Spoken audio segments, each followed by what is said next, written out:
সবার আগে এখন আমি একটু পেঁয়াজ কুচি দিয়ে দেবো। পেঁয়াজ ফ্রাই হয়ে গেছে, এখন আদা বাটা একটু দেবো।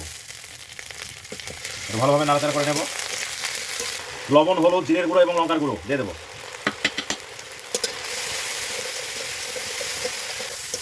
মশলাগুলো আমার কষিয়ে নেওয়া হয়ে গেছে। এখন এই যে এখানে দেখুন বন্ধুরা, এই যে তরকা ডালটা আমি সেদ্ধ করে নিয়েছি, এটা দিয়ে দেবো।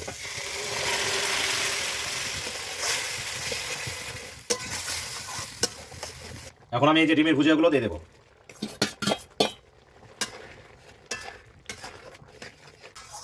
এখন আমি এই যে কিছু টমেটো কুচি নিয়েছি, দিয়ে দেবো।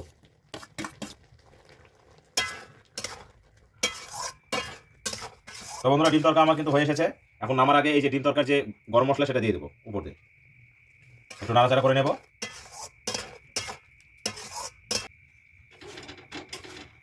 তো বন্ধুরা দেখুন, এই যে গরম গরম আমি রুটি সেঁকে নিচ্ছি, আর এই গরম গরম রুটিতে কিন্তু তরকা খেতে বেশ ভালো লাগবে।